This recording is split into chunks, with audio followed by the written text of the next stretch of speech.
Դիտեք սա, հետո կասեմ։ Դատական որոշում կա միայն Միքայել Սրբազանի վերաբերյալ։ Կարծում եմ խիստ է։ Ամբողջ խոսելու համար 2 տարի տալը խիստ է։ Եվ այդ տեսակետից միգուցե դուք զարմանաք, բայց ես կարաջարկեի ներմուծել Իրանից պատժամիջոց իրենք ասում են փետերով խփել։ Հա, 10 փայտ կամ 20 փայտ տիպոտավորել։ Որտեվ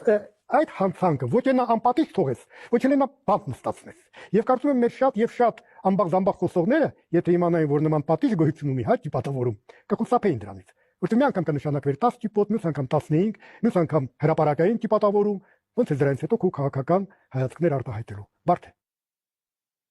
Հայաստանում խոսքի ազատություն չկա։ Նախկին իշխանություններին մեղադրել են տարբեր արարքների մեջ։ Ես կուզեմ նշել դրանցից մեկը՝ վաստակավորի կոչում շնորհելը։ Պարոնեք, դուք վաստակավորի կոչում շնորհել եք մեկին, ով արժանի չէ վաստակավորի նույնիսկ վտարին՝ Ռուբեն Բաբայան, տիկնիկային թատրոնի տնօրեն եւ ղեկավար։ Այս պալատական ներքինին այսօր Պետրոսի մոտ հյուր լինելով առաջարկում էր մարդկանց հասցնել մտրակի կամ ճիպոտի հարվածներ։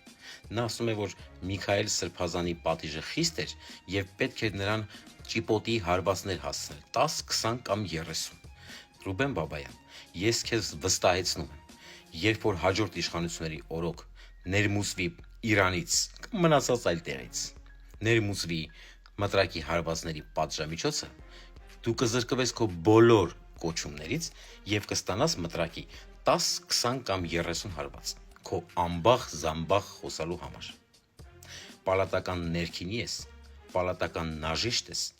մնա որպես պալատական ներքինի կամ նաժիշտ։ Դու նույնիսկ արժանի չես Միքայել Սրբազանի կամ մնացած հոգևորականների կոշիկները լիզելու։ Եվ դու պատասխան ես տալու քո բոլոր ասածների համար։ Ես քեզ վստահեցնում եմ դա։